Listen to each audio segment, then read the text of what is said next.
오늘 말씀의 제목은 생육하고 번성하여 땅에 충만하라는 말씀 제목 가지고 함께 말씀 나누고자 합니다. 다 같이 한번 해볼까요? 생육하고 번성하여 땅에 충만하라. 저희들이 길을 걷다 보면 때로는 땅만 보고 걷게 되면 하늘을 보지 못할 때도 있고 하늘만 바라보다 보면 땅의 일을 살피지 못할 때가 있습니다. 그러나 우리가 그냥 차를 타고 그냥 지나갈 때는 그냥 스치듯이 지나갈 때가 있는데 때로는 걷게 될 때에 또 우리가 느끼는 또 감동이 있고 새로움이 있습니다. 그래서 지난 주간에 상승까지 이렇게 걸어갔다가 이렇게 내려올 때 한 2시간 정도 걸립니다. 걸어갔다 오면. 근데 내려오는 길에 뭐 이렇게 소나무 위에 이렇게 큰 구름이 걸려 있어서 사진을 좀 찍었는데 이 땅에 좋은 일들만 있는 것이 아니죠.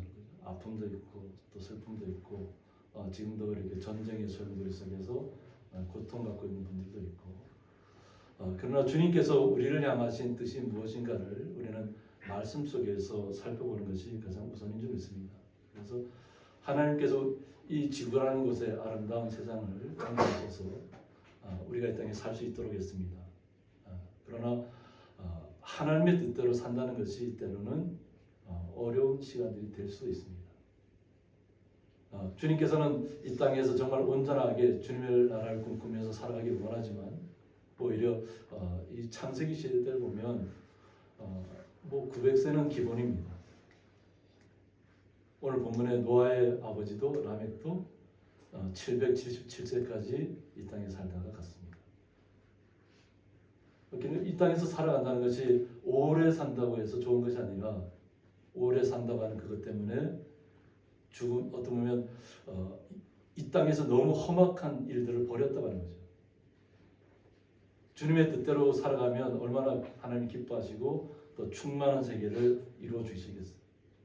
지금 우리가 보는 세계는 위성에서 이렇게 바라볼 수 있는 시간들이지만 예전에 창세기 때는 하늘에도 궁창이 있어갖고 태양의 빛이 직접적으로 다가오지 않았다고 합니다.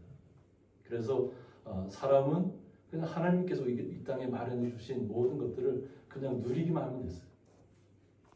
우리가 땀을 흘릴 필요도 없었고 고통스럽게 살아갈 이유도 없는데 이 땅에서 오래 산다는 것이 그들에게 오히려 독이 되었고 사람의 존엄성에 대해서 온전하게 생각하지 않는 그런 시간들이 계속되었다고 하는 겁니다. 그래서 결국은 하나님께서 심판하지 않으면 안 되는 그런 상황까지 왔습니다. 그래서 노아에게 하나님을 만나주시는데 그가 500세 때 하나님께 말씀을 받습니다. 앞으로 이 땅을 멸망할 것이라는 겁니다. 하나님께서 자신이 지었던 형상대로 지었는데 형상대로 지은 사람들이 하나님의 뜻에 순종하지 않고 이 땅에서 정말 극악한 일을 계속 벌였기 때문에 멸망시킬 수밖에 없는 그런 시간입니다. 그래서 노아를 통해서 선포하게 합니다. 때가 이르면 하나님이 심판하실 것이다. 그래서 결국은 이 방주를 짓게 되는 것입니다. 이 방주의 모양을 보면 이렇게 3층 천에 천국의 모양을 일단 이 방주의 모습으로 이렇게 해놓은 것입니다. 그래서 노아 이전과 노아 이후의 우리가 환경들이 완전히 틀리다고 하는 것이죠. 그래서 지금 저희들이 느끼는 것처럼 여름철에는 뭐 곳곳마다 홍수가 나고 어떤 곳은 막 산불이 나서 꺼지지 않고 그나마 우리나라는 좀 안전한 편에 속하지만 세계 각국을 돌아보면 안전지대가 없다고 할 정도로 굉장히 심각한 일들을 겪고 있습니다. 지금도 겪고 있고 그래서 하나님께서 노아를 통해서 이 80년이라는 시간 동안을 방주를 짓게 합니다. 산 꼭대기에다가 방주를 짓고 있는데 모든 사람들은 비웃습니다. 이렇게 좋은 날, 이렇게 자신들이 살기 좋은데 왜 방주를 짓고 있고 이 세상이 멸망할 것을 이야기하고 있다고 하는 거죠. 그런데 이 모든 시간들이 결국은 하나님 앞에 나아가는 시간입니다. 구별하는 시간들이에요. 하나님의 자녀와 하나님의 자녀가 아닌 하나님을 알지 못하는, 그래서 구별하는 시간인데, 뭐 아담서부터 시작하면 그냥 뭐 814세, 뭐 744세, 뭐 639세, 549세, 479세, 뭐 보통 이 정도는 기본으로 이렇게 살아가는 시대입니다. 그런데 하나님께서 왜 노아를 통해서 노아와 그 가족들 통해서 방주를 준비했을까? 또 80년이라는 시간 동안 방주를 지으면서 얼마나 모욕을 받았겠어요. 미친 사람이나 소리를 지르면서 그 방주를 지어가는 그 가정들. 그러나 하나님을 향한 신뢰가 있었기 때문에 그 80년이라는 방주를 짓는 시간을 그냥 기꺼이 노아와 그의 가족들이 헌신했다고 하는 거죠. 그래서 노아의 아들들 셋, 함, 야벳, 그리고 그의 며느리들, 그래서 8명의 가족이 방주에 결국 들어가게 되는 것입니다. 그리고 나서 600세 되던 해부터 40주야를 하늘과 땅에서부터 모든 것이 그냥 비가 쏟아붓습니다. 그래서 결국 세상이 오늘 다 물에 잠기는, 그래서 지금까지 우리를 보호해왔던 하늘에 붕쳐 있는 물까지도 다 내리는 시간들이었습니다. 그래서 밑에서는 화산도 터지고 뭐 온갖 이 세상이 멸망할 것처럼 변하는 시간들이었습니다. 그리고 그 시간들이 지난 다음에 모든 것이 다시 정상적인 그 시간으로 돌아오면서 하나님께서 노아를 통해서 그의 가족들에게 복을 주신다는 것입니다. 하나님의 첫 번째 목적은 멸망시키기 위해서 우리를 지은 것은 아닙니다. 그러나 하나님의 뜻을 배반했고 하나님을 모르는 사람처럼 떠나갔기 때문에 멸망의 시간을 가질 수밖에 없었고, 그러나 오직 하나님만을 신뢰했던 노아와 그 가족들을 통해서 다시 한번 복을 내려주신다는 것입니다. 기본적으로 하나님께서는 우리 하나님의 선택한 자녀들이 이 땅에서 주님의 사랑과 은혜 가운데 복받기를 원하고 계신다는 것입니다. 이것이 노아의 말씀을 통해서 우리에게 주시는 것입니다. 그러면서 생육하고 번성하여 땅에 충만하라고 했습니다. 하나님께서 우리를 통해서 생육하고 번성하라고 하는 것입니다. 우리의 자손의 자손을 계속해서 하나님께서 복을 주실 것이라는 거죠. 하나님의 신뢰 안에 있고 하나님 믿는 믿음 안에 있으면 주님께서 우리에게 복을 계속해서 주신다고 하는 겁니다. 우리가 복의 개념을 내가 주님을 믿었을 때, 그 주님이 내 안에 오셨을 때 그것이 참된 복입니다. 우리는 세상적인 가치관을 따라서 가다 보면 잘못된 길에 빠질 수 있습니다. 이 땅에는 아시는 분도 계시겠지만 세상 속에서는 사탄교가 있습니다. 또 다른 이단을 차치하고 나서라도 사탄교가 있는데, 그 사탄교를 창시했던 사람이 뭐라고 했냐면 사탄이 자기에게 이 땅에서 기업을 아주 크게 해주겠다는 거예요. 그러니까 이 세상 속에서 자기가 잘 되면 자기가 받는 복이라고 생각했던 거죠. 그래서 자기의 심장을 사탄한테 바쳤다고 얘기해요. 그 사람은 지금 죽고 없습니다. 그런데 지금도 사탄교를 신봉하는 사람들이 있어요. 암암리에. 은밀한 곳에서 거짓된 일들을 지금도 벌이고 있습니다. 그런데 그동안에도 계속 사탄교가 잘못됐다는 것을 밝혀내려고 했던 분들이 많이 있어요. 근데 그분들이 그 사탄교가 했다는 그 잘못된 것을 드러낸 순간에 거의 다 암살당했습니다. 죽음을 맞이했다는 거죠. 그러니까 어떻게 보면 사탄교가 비밀 조직 같은 그런 조직이어서 자신들의, 그런데 그것이 왜냐하면 전부 다 웬만하면 고위층에 있는 사람들이, 어느 정도 이 세상 속에서 지위를 갖고 있는 사람들이 그런 역할을 맡고 있기 때문에 자신들의 이름이 드러나는 순간에 사회로부터 지탄받고 매장당할 수 있기 때문에 은밀하게 그렇게 지금도 그렇게 하고 있다는 거죠. 그러나 기본적으로는 하나님은 우리가 이 땅에서 하나님의 자녀로서 이 땅에서 생육하고 번성해서 우리의 기업이, 하나님의 자녀들의 기업이 천대만대까지 계속 흘러가길 원하시는 거예요. 우리의 가족이, 나의 자손이 천대만대까지 내려간다는 거 우리 생각할 수 있나요? 내가 알 수 없는 세상까지도 하나님이 책임져 주시겠다는 얘기예요. 그런데 하나님을 떠나면 천대까지도 저주를 받는다. 그래서 하나님께서 우리에게 원하시는 것은 이 땅에 이 땅에서 충만한 삶을 누리고 살라는 것입니다. 어떤 분들은 그렇게 얘기하셨어요. 나 혼자서 살기 버거운데, 나도 이렇게 너무 힘들고 고통스러운데 어떻게 다음 세대까지 이야기할 수 있냐고 할 수도 있습니다.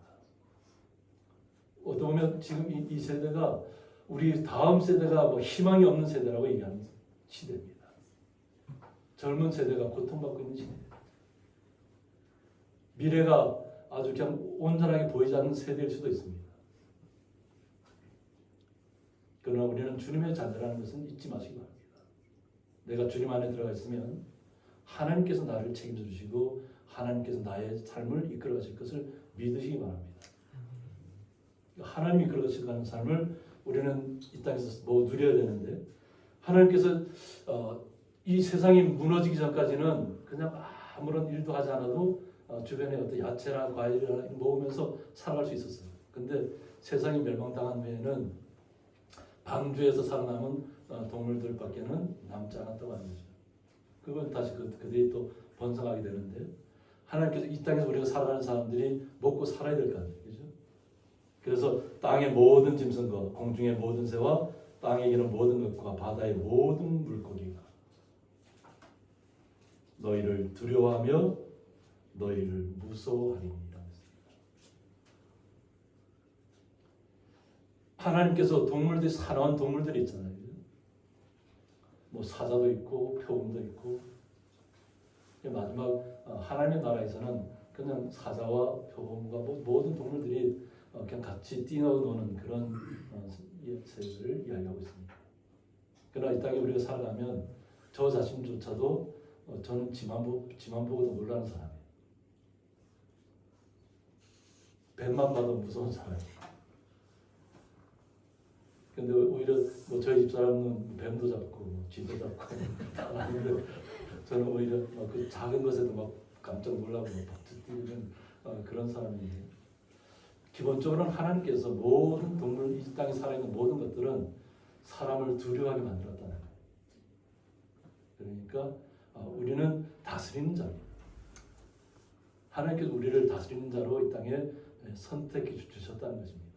우리가 두려움에 떨고 벌벌 떨어서 뭐 무서운 동물 때문에 막 도망다니고 이런 것이 아니라, 오히려 사람이 다가가면 곰이 됐든지 어떤 사나운 동물이 됐든지 뭐 숨어있는 동물이라든가 이런 것들이 다 사람을 피해 다닌다는 거예요. 우리 시골에 살고 있으니까 지금은 멧돼지들이 많이 나타나잖아요. 이 자리 예배당 짓기 전에도 여기에 옥수수를 심었을 때 우리가 잠들어 있는 동안에 멧돼지가 와서 다녀가요. 그리고 식사를 하고 갑니다. 그래서 겉에서 보면 전혀 몰라요. 옥수수가 다 겉에 멀쩡한데 멧돼지도 똑똑합니다. 사람을 두려워하긴 두려워하는데 사람을 피해서 와야 되잖아요. 저희들이 처음 제가 이거 10년 전에 왔을 때는 계속 이 동물들이 와서 사람이 만드는 걸 다 먹고 가니까 어떤 서치라이트를 다 비치게 됐어요. 잠을 안 자요. 서치라이트를 계속 비치면서 동물들이 다가오지 못하도록. 그런데 사람은 조금이라도 잠을 자야 되잖아요. 그래서 이 정도면 동물도 안 왔겠지 하고 들어가서 잠깐 자고 나오면, 자고 난 사이에 동물들이 와서 다 밭을 갖다 다 망가뜨리고 또 먹고 갑니다. 그러니까 그들은 사람이 두려운 거예요. 자신들이 체구도 더 크잖아요, 그죠? 또 사람을 해하려고 하면 충분히 할 수 있는데, 기본적으로 하나님께서 그들은 사람을 두려워하게 만들었기 때문에 자신들은 밤에 활동하는 겁니다. 사람이 활동하지 않는 시간에. 그러므로 우리 하나님의 자녀들은 그냥 주님 안에서 기쁨과 감사함으로 나가시면, 때로는 우리가 지금 사과나무도 있는데 그동안은 시커멓게 돼 있어서 먹지 못했어요. 근데 53일 가려면서부터 먹게 되었어요. 그런데 저희들이 이곳에 나가서 이렇게 가끔 나가 있으면 새들이 와서 그 사과를 다 먹고 있어요. 그래서 그런 마음이 든다. 새들도 먹고 살아야지. 사과가 얼마나 달고 맛있으면 새들이 와서 동물들이 와서 먹는다는 건 뭐냐면 아무런 해가 없다는 거예요. 달면 달수록, 좋으면 좋을수록 동물들이 먼저 합니다. 고양이가 이렇게 캔으로 된 걸 주잖아요. 자기가 좋아하는 것을 냄새를 맡아 알아요. 분명히 자기가 좋아하는 것이 아니면 아예 입도 되지 않습니다. 그만큼 민감해요, 동물들이. 그러니까 하나님께서 동물들도 이 땅에서 그렇게 살아갈 수 있도록 다 만들어 놓으셨다는 거예요. 그리고 바깥에는 순돌이라고 있잖아요, 그죠? 순돌이 이렇게 보셨죠? 그냥 교회 오면 조용합니다. 그냥 예배 마칠 때까지도 조용합니다. 근데 야생으로 돌아가면 굉장히 사납습니다. 동물 멧돼지도 잡으러 다니고 뱀도 잡으러 다니고 자신이 돌봐야 될 주변의 닭을 지키기 위해서 자신이 얼마나 야생적으로 활동하는지 모릅니다. 그런데 사람에게 오면 그냥 아주 순한 양처럼 변합니다. 이것이 하나님께서 그렇게 창조하셨다는 것입니다. 그 모든 동물들을 사람에게 해가 끼치지 못하도록. 그러므로 하나님께서 이것들은 너희의 손에 붙였다고 얘기합니다. 그러니까 결코 두려워하거나 무서워하지 말라는 거죠. 그러면서 모든 산 동물은 너희의 먹을 것이 될지라 했습니다. 그러니까 이 땅에 살아가는 중에 우리가 야채만 먹고 살 수는 없잖아요. 그죠? 비건을 이렇게 음식을 드시는 분들은 야채만으로도 이렇게 살아갈 노력하고 있지만 대체적으로 우리 사람들은 골고루 섭취를 해야 됩니다. 그런데 하나님께서 이 모든 산동물은 먹을 것이 될지라고 했습니다. 채소같이 내가 이것을 다 너희에게 주노라고 했습니다. 그러니까 하나님께서 우리가 이 땅에 살아가는 동안에 부족하지 않도록 다 필요한 것들을 다 준비시켜 놓으셨다는 것입니다. 그런데 하나의 지켜야 될 것이 있습니다. 그것이 뭐냐면 그러나 고기를 그 생명되는 핏째 먹지 마라고 합니다. 모든 생명체는 피가 있습니다. 그 핏째 막지 말라는 거예요. 생명이 거기 있기 때문에. 하나님께서 우리에게 생기를 불어넣어 주셨고 우리의 피가 우리가 속에 순환하고 있잖아요.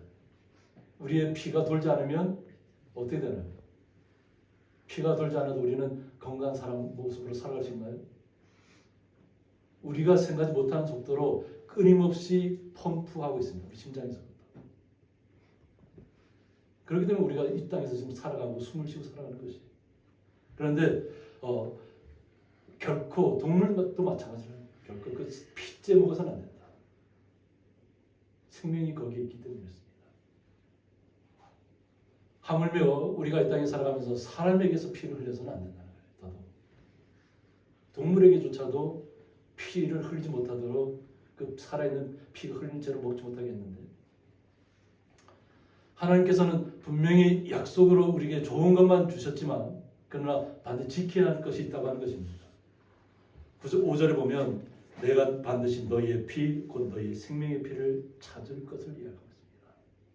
우리가 다른 동물의 피를 산채로 먹거나 또 사람의 피를 흘리게 되면 반드시 하나님께 찾으신다는 거예요. 그래서 짐승이면 그 짐승에게서 사람이나 사람의 형제면 그에게서 그의 생명을 찾으리라고 했습니다. 보면 굉장히 무서운 이야기예요. 내가 힘이 있다고 상대방에게 피를 흘리면 나도 하나님께서 나에게 그 생명을 데려가시겠다는 거예요. 나의 생명. 그러므로 우리는 주님께서 우리에게 먼저는 하나님을 사랑하고 그리고 우리 이웃을 사랑하고 나를 사랑하는 것처럼 우리 이웃을 사랑하시라고 주님께서 말씀하시는 거예요. 생명의 소중함에 대해서 우리에게 이야기하고 있습니다. 그런데 우리는 믿음의 사람들이니까 이렇게 하나님의 말씀대로 살아가지만 믿지 않는 사람들은 하나님을 신뢰하지 않는 사람들은 다른 사람의 피를 흘린다는 것이에요.